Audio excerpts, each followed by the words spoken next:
बिस्मिल्लाहिर्रहमानिर्रहीम। हम सॉल्व कर रहे हैं जी मैथमेटिकल मेथड्स का चैप्टर 8 इनफाइनाइट सीरीज़। और पिछले लेक्चर यानी लेक्चर 8 तक हमने एक्सरसाइज 8.3 के फर्स्ट 20 क्वेश्चन सॉल्व कर लिए थे। नेक्स्ट क्वेश्चंस को सॉल्व करने से पहले अगर आप लोगों ने हमारा चैनल अभी तक सब्सक्राइब नहीं किया तो सब्सक्राइब कर लें और साथ में बेल आइकन के बटन को प्रेस कर दें ताकि आपको तमाम वीडियोस की अपडेट मिलती रहे। नेक्स्ट है जी क्वेश्चन 21 जिसकी जनरल टर्म हमारे पास ये है। अब ऐसे क्वेश्चन जिनमें फैक्टोरियल इन्वॉल्व हो जाए, ऐसे क्वेश्चन को सिंपल फैक्टोरियल अगर इन्वॉल्व हो तो ऐसे क्वेश्चन को सॉल्व करने के लिए हम रेशो टेस्ट को यूज़ करते हैं। तो रेशो टेस्ट ए एन से ए एन प्लस वन बनाएंगे। आप इसी ए एन के अंदर एन की जगह एन प्लस वन पुट कर दें तो ये आपके पास ए एन प्लस वन की वैल्यू आ गई। अब आप ए एन प्लस वन और ए एन के कोशेंट पर लिमिट अप्लाई कर दें। पहले ए एन प्लस वन की वैल्यू लिखें, फिर ए एन की वैल्यू को उल्टा कर लिखें। ऊपर n plus one factorial square जो आ रहा है इसको अलग-अलग लिख दें। N plus one factorial into n plus one factorial 2 power n plus one को ब्रेक करके लिख दिया। और यहाँ भी एन फैक्टोरियल स्क्वायर को आप अलग-अलग लिख दें। और नीचे अगर आप देखें तो यहाँ पर आ रहा है 2n प्लस 4 फैक्टोरियल और ऊपर है 2n प्लस 2 फैक्टोरियल। तो बड़े फैक्टोरियल को छोटे फैक्टोरियल तक ओपन कर दिया। अब इसमें अगर आप देखें तो 2 पावर n से कैंसल, 2n प्लस 2 फैक्टोरियल जो है वो 2n प्लस 2 फैक्टोरियल से कैंसिल हो जाएगा। ऊपर अब n प्लस वन फैक्टोरियल को n फैक्टोरियल तक, यहाँ भी n प्लस वन फैक्टोरियल को n फैक्टोरियल तक ओपन करते हैं। तो इस बड़े फैक्टोरियल को छोटे फैक्टोरियल तक ओपन कर लिया, यहाँ भी बड़े फैक्टोरियल को छोटे फैक्टोरियल तक ओपन कर लिया। दोनों में n फैक्टोरियल नीचे वाले n फैक्टोरियल के साथ कैंसिल हो जाएंगे। अब ऊपर आपके पास दो लीनियर फैक्टर बच गए हैं जी, नीचे भी दो लीनियर फैक्टर बच गए हैं। ऊपर दोनों लीनियर फैक्टर्स में से n को कॉमन ले लें, नीचे भी दोनों लीनियर फैक्टर्स में से n को कॉमन ले लें। ये जो कॉमन ली हुई वैल्यूज़ हैं ये कैंसिल हो जाएंगी। बाकी जो वैल्यूज़ बच गई हैं n में लिमिट पुट कर दें तो आपके पास आ जाएगा 2 into 1 plus 0 into 1 plus 0 over 2 into 0 2 plus 0 into 2 plus 0 यानी 1/2 आ गया which is less than 1। So by ratio test given series converges. Next है जी क्वेश्चन 22 जिसकी जनरल टर्म हमारे पास ये है। अब देख रहे हैं ये है कि इस पर कौन सा टेस्ट यूज़ किया जा सकता है। तो आप सिंपल देखें, ऊपर जो tan इनवर्स ऑफ n है और नीचे n स्क्वायर है, इनमें अगर हम bn बनाएं तो आसानी से 1 ओवर n स्क्वायर बन सकता है। यानी इसको आप लिमिट कंपैरिजन टेस्ट की कंडीशन से सॉल्व कर सकते हैं। तो an और bn के क्वोशेंट पर लिमिट अप्लाई कर देते हैं। पहले an की वैल्यू पुट कर दी, bn की वैल्यू को उल्टा के लिख दिया, दोनों में से n स्क्वायर कैंसिल हो जाएगा। बाकी वैल्यू में लिमिट अप्लाई कर दें तो tan इनवर्स ऑफ इन्फिनिटी का answer π/2 which is not equal to 0। So by limit comparison test both series behave alike, but summation 1 to infinity bn which is a p series with p is equal to 2 greater than 1, so this bn series is convergent, hence the given series is also convergent. Next question 23 की journal term हमारे पास ये है जी, जो whole power n की form में है तो इसको हम रूट टेस्ट से सॉल्व करते हैं। जर्नल टर्म की पावर 1 ओवर n लें और साथ में लिमिट अप्लाई कर दें। Power n whole power 1 over n के साथ कैंसल। अब बाकी जो वैल्यू बच गई है इसमें ऊपर भी लीनियर फैक्टर है, नीचे भी लीनियर फैक्टर है, तो दोनों में से n को कॉमन लेकर कैंसिल कर देते हैं। बाकी जो वैल्यू बच गई है इसमें अगर आप लिमिट पुट कर दें तो ये आ जाएगा आपके पास 5/2 whole power 3 which is 125/8 greater than 1। So by root test the given series diverges. Next question 24 की जर्नल टर्म हमारे पास ये है जी, जो कि पावर n की फॉर्म में है तो इसको भी रूट टेस्ट से सॉल्व करते हैं। जर्नल टर्म की पावर 1 ओवर n लेंगे और साथ में लिमिट अप्लाई कर देंगे। यहाँ power n 1 over n power के साथ कैंसिल। बाकी जो वैल्यू बच गई है इसमें नीचे n पावर n, इसी तरह से ऊपर जो आपके पास n फैक्टोरियल है इसको ओपन करके लिख दिया n into n minus 1 n minus 2 so on 3 2 1। अब n के फैक्टोरियल में चूंकि n फैक्टर्स होते हैं तो हर फैक्टर में से अगर आप n कॉमन ले लें तो इसका मतलब है हम n को n टाइम कॉमन लेंगे। तो हर फैक्टर का जो n कॉमन लिया हुआ है उसको बाहर मल्टीप्लाई करें तो बाहर आ जाएगा n पावर n, और बाकी वैल्यू यहाँ n कॉमन लिया तो 1, दूसरे में से n कॉमन लिया तो 1 माइनस 1 ओवर n, इसी तरह नेक्स्ट में से n कॉमन लिया तो 1 minus 2 over n and so on. Last में 3 ओवर n 2 ओवर n और 1 ओवर n आ जाएगा। ये आपके पास जो n पावर n है वो नीचे वाले n पावर n के साथ कैंसिल। बाकी जितने आपके पास फैक्टर्स बच गए हैं उनमें लिमिट पुट कर दें तो ये आ जाएगी वैल्यू आपके पास 1 इंटू 1 माइनस 0 नेक्स्ट में भी 1 माइनस 0 सो ऑन, लास्ट में 3 ओवर इन्फिनिटी का आंसर 0, 2 ओवर इन्फिनिटी का आंसर 0, 1 ओवर इन्फिनिटी का answer 0, as a whole value 0 बन गई which is less than 1, so by root test given series converges. Next है जी क्वेश्चन 25 जिसकी जर्नल टर्म हमारे पास ये है। अब इसमें अगर आप देखें तो ऊपर भी सिंपल n के कम्बिनेशन है, नीचे भी n पावर के कम्बिनेशन है, तो इसको हम लिमिट कंपैरिजन टेस्ट से सॉल्व करते हैं जो कि हम टेक्निक पहले पढ़ चुके हैं। तो ऊपर n की मैक्सिमम पावर 1/2 है, नीचे अगर आप देखें तो अंदर n की पावर 3 है, लेकिन जब आप उसका स्क्वायर रूट लेंगे तो n की पावर 3/2 बन जाएगी। तो आप इन पावर्स को सॉल्व करें तो bn की वैल्यू बन जाती है 1/n। अब an और bn के क्वोशंट पर लिमिट अप्लाई कर देते हैं। पहले an की वैल्यू पुट की, bn की वैल्यू को उल्टा के लिख दिया, ऊपर वाला जो फैक्टर है इसमें से स्क्वायर रूट n कॉमन ले लिया तो अंदर बच गया 5 + 1/√n, और नीचे वाली जो वैल्यू है इसमें स्क्वायर रूट के अंदर मैक्सिमम पावर n पावर 3 है, तो आप इस पूरी वैल्यू में से n³ को कॉमन लें तो साथ में पावर भी कॉमन आएगी, तो बाहर आ जाएगा n पावर 3/2 और अंदर n³ को कॉमन लेने से ये वैल्यू बच गई। इस वैल्यू को आप बाहर वाले स्क्वायर रूट n से मल्टीप्लाई करें तो ये भी बन गया n पावर 3/2। बाकी सारी वैल्यू इसी तरह से लिख ली, ये दोनों वैल्यूज़ कैंसिल हो जाएंगी, तो बाकी लिमिट अंदर अप्लाई करें तो आपके पास आ जाएगा 5 + 0 ओवर स्क्वायर रूट ऑफ 1 - 0 + 0, यानी 5 वैल्यू आ गई which is not equal to 0। तो डेफिनेट रियल नंबर आने की वजह से लिमिट कंपैरिजन टेस्ट के मुताबिक दोनों सीरीज़ का बिहेवियर एक जैसा हो जाएगा। तो अब हमने चूंकि an का बिहेवियर देखना है जो कि bn पर डिपेंड कर रहा है, तो bn को देखते हैं जी।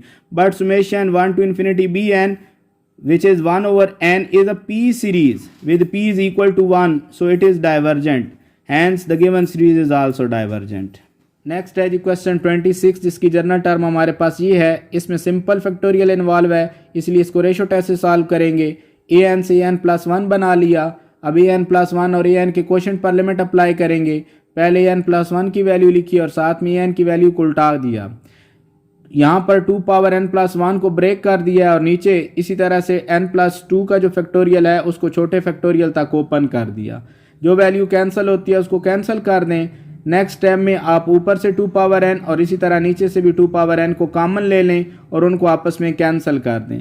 बाकी आपके पास जो वैल्यू बच गई उसमें अंदर लिमिट अप्लाई करें, इस पोर्शन पर लिमिट अप्लाई कर दें और नीचे इस पोर्शन पर लिमिट अप्लाई कर दें और इस पर अलहदा लिमिट अप्लाई कर दें। यहाँ अगर आप गौर करें तो लिमिट अप्लाई करने पर इन्फिनिटी बाय इन्फिनिटी फॉर्म बनती है, यहाँ भी इन्फिनिटी बाय इन्फिनिटी फॉर्म बनती है। तो इनको लोपिटा रूल से सॉल्व कर लेते हैं। तो आपके पास यहाँ पर लोपिटा रूल से वैल्यू आ जाएगी 1/2 power n into natural log of 2, यही वैल्यू आपके पास यहाँ भी आ जाएगी। लेकिन जब यहाँ पर लिमिट पुट करेंगे तो ये आपके पास इन्फिनिटी आ जाएगा। ऊपर इन वैल्यूज़ को ऐड करने से 3 आ गया। अब यहाँ पर अगर आप देखें तो इसमें लिमिट अप्लाई करने पर आएगा 1/∞ विच इज़ 0, इसी तरह 1/∞ विच इज़ 0। तो आपके पास वैल्यू आ गई 3/∞ और ये वैल्यू 1/1, यानी एज अ होल आंसर 0 आ गया which is less than 1। So by ratio test given series converges. Question 27 जिसकी जर्नल टर्म हमारे पास ये है। अब इसमें अगर देखें तो नीचे 2 पावर n है और नीचे n ऊपर n पावर 1/2 है। अगर आप इसकी होल पावर 1/n लें तो इसको आप आसानी से लिमिट के साथ सिंप्लीफाई कर सकते हैं, यानी इस क्वेश्चन को हम रूट टेस्ट से सॉल्व करते हैं। तो जर्नल टर्म की पावर 1/n लेते हैं और साथ में लिमिट अप्लाई कर देते हैं। इस पावर को दोनों वैल्यूज़ पर अलग-अलग शिफ्ट कर दें, नीचे तो पावर कैंसिल हो जाएगी, ऊपर पावर को इंटरचेंज करके लिख लिया है। तो ऊपर आ गया n power 1/n whole power 1/2। अब लिमिट को अप्लाई करें तो यहाँ पहले पढ़ के आए हैं कि limit n approaches to infinity n power 1/n जो है ये 1 की इक्वल है। ये वैल्यू ऊपर पुट कर दी तो एज अ होल आपके पास वैल्यू आ गई 1/2 which is less than 1। So by root test given series converges. Next है क्वेश्चन 28 जिसकी जर्नल टर्म हमारे पास ये है। अब इसमें सिंपल फैक्टोरियल इन्वॉल्व है, तो इसको सॉल्व करने के लिए रेशो टेस्ट यूज़ करेंगे। तो an से पहले an+1 बनाएंगे, सिंपल n की जगह n+1 पुट करके। अब an+1 और an के क्वेश्चन पर लिमिट अप्लाई करते हैं। पहले an+1 की वैल्यू लिखी और साथ में an की वैल्यू को उल्टा के लिख दिया।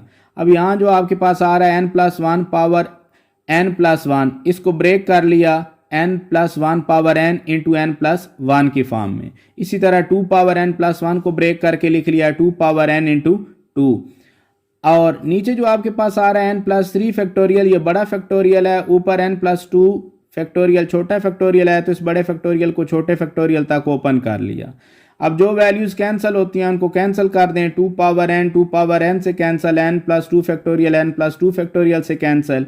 इस पहली वैल्यू में से अगर आप n कॉमन लें, इस 2 को शुरू में लिख लिया, n कॉमन लें तो साथ में पावर भी कॉमन आएगी, ये आ जाएगा n पावर n, तो अंदर बच गया 1 plus 1 over n whole power n।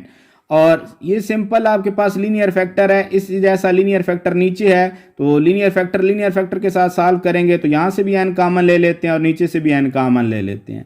ऊपर से n कॉमन लेंगे तो ये वैल्यू आ जाएगी और नीचे से n कॉमन लेंगे तो आपके पास ये वैल्यू आ जाएगी। अब यहाँ पर वैल्यू बच गई थी 1 ओवर n पावर n, तो ये n पावर n के साथ कैंसिल, सिंपल n जो है वो n के साथ कैंसिल। 2 इसी तरह से आ गया 1 plus 1 over n whole power n limit n approaches to infinity, ये फार्मूले के मुताबिक e बन जाएगा। इसमें लिमिट पुट करेंगे तो ये बन जाएगा 1 प्लस 0 और नीचे भी 1 प्लस 0, तो इस सारे को सॉल्व करेंगे तो ये आ गया 2e which is greater than 1, so by ratio test given series diverges. Question 29 जिसकी जर्नल टर्म हमारे पास ये है, इसमें भी सिंपल फैक्टोरियल इन्वॉल्व है तो इसको भी रेशियो टेस्ट से सॉल्व करते हैं। an से पहले an प्लस 1 बना लिया, n की जगह n प्लस 1 पुट करके। अब an प्लस 1 और an के क्वोशंट पर लिमिट अप्लाई करें, पहले an प्लस 1 की वैल्यू लिखी और साथ में an की वैल्यू को उल्टा के लिख दिया। यहाँ नीचे आ रहा है 2n प्लस 1 फैक्टोरियल, ऊपर है 2n प्लस 3 फैक्टोरियल, तो बड़े फैक्टोरियल को छोटे फैक्टोरियल तक ओपन कर लेते हैं। इसी तरह अगर यहाँ देखें तो n प्लस 2 फैक्टोरियल है और ऊपर है n प्लस 1 फैक्टोरियल, तो इस बड़े फैक्टोरियल को छोटे फैक्टोरियल तक ओपन कर लिया। और बाहर अगर आप देखें तो यहाँ पर n स्क्वायर आ रहा है, तो नीचे से भी n स्क्वायर आप बना सकते हैं। पहले फैक्टर में से n कॉमन लें तो साथ में पावर भी कॉमन आएगी, तो यहाँ बच जाएगा आपके पास n स्क्वायर कॉमन लेने पर 1 plus 1 over n whole square. अब जो वैल्यूज कैंसिल होती हैं उनको आपस में कैंसिल कर दें तो बाकी आपके पास जो वैल्यू बच गई हैं उसमें ऊपर 2 लीनियर फैक्टर हैं और नीचे आपके पास ये 1 लीनियर फैक्टर है। तो आप इन लीनियर फैक्टर्स में से n को कॉमन ले लें और नीचे वाले लीनियर फैक्टर में से भी n को कॉमन ले लें। अब एक n कैंसिल हो जाएगा, बाकी जो वैल्यूज बच गई n में लिमिट पुट करें। पहले इस n के अंदर इन्फिनिटी पुट करेंगे तो इन्फिनिटी यहाँ पर 2 प्लस 0 बन जाएगा, यहाँ भी 2 प्लस 0, नीचे 1 प्लस 0 स्क्वायर आ जाएगा, ये 1 प्लस 0। लेकिन ये सारी वैल्यू जो है ये बाहर वाले इन्फिनिटी से मल्टीप्लाई होगी तो इन्फिनिटी हो जाएगी, so by ratio test given series diverges. Question 30 जो है इसकी जर्नल टर्म हमारे पास ये है। अब इस तरह के जो क्वेश्चन है इन पर पहले हम लिमिट कंपैरिजन टेस्ट की कंडीशन यूज़ किया करते थे, लेकिन अगर यहाँ पर देखें तो उसी टेक्निक के मुताबिक bn जो है वो 3 पावर n और ओवर 4 पावर n बनता है, जिसको आप क्वोशंट के साथ सिंप्लीफाई करें तो क्वोशंट की लिमिटिंग वैल्यू का आंसर इन्फिनिटी आ जाता है। तो फिर bn को डाइवर्ज करना चाहिए, लेकिन bn वाली सीरीज कन्वर्ज कर जाती है, इसलिए लिमिट कंपैरिजन टेस्ट फेल हो जाता है। तो यहाँ पर लिमिट कंपैरिजन टेस्ट की बजाय अब हम नेक्स्ट जो रेशो टेस्ट को यूज़ करते हैं और रेशो टेस्ट की मदद से इसकी कन्वर्जेंस या डाइवर्जेंस देखते हैं जी। तो an से an प्लस 1 बना लिया, an प्लस 1 और an के क्वोशंट पर लिमिट अप्लाई करते हैं। an प्लस 1 की वैल्यू लिखी, an की वैल्यू को उल्टा के लिख दिया। अब यहाँ पर आपके पास जो वैल्यू आ रही है इसमें अगर आप गौर करें तो आपके पास इधर ये पहला लीनियर फैक्टर है, नीचे भी इधर पहला लीनियर फैक्टर है, तो लीनियर फैक्टर के साथ सॉल्व होगा। इन दोनों में से n को कॉमन ले लेते हैं। इसी तरह यहाँ पर 4 पावर n प्लस 1 जो है इसको ब्रेक करके लिख लिया, 4 पावर n इंटू 4 और फिर इस सारी वैल्यू में से 4 पावर n को कॉमन ले लिया, तो ये वैल्यू आ गई। ऊपर भी इसी तरह 3 पावर n प्लस 1 जो है इसको ब्रेक करेंगे तो 3 पावर n इंटू 3 आएगा, इस सारे फैक्टर में से 3 पावर n को कॉमन ले लें तो ये वैल्यू आ जाएगी। नीचे भी यहाँ पर जो आपके पास वैल्यू है इसमें 3 पावर n को कॉमन ले लें तो अंदर ये वैल्यू बच गई। अब जो वैल्यूज़ कैंसिल होती हैं उनको कैंसिल कर दें तो बाकी वैल्यूज़ में लिमिट पुट करने पर आपके पास आ जाएगा 2 प्लस 0, यहाँ पर 3 प्लस 0 और यहाँ पर 1 प्लस 0 और नीचे 4 प्लस 0 और लास्ट में 2 प्लस 0। तो सारी वैल्यू को सॉल्व करें तो इसका आंसर आ गया 3/4 which is less than 1, so by ratio test given series converges.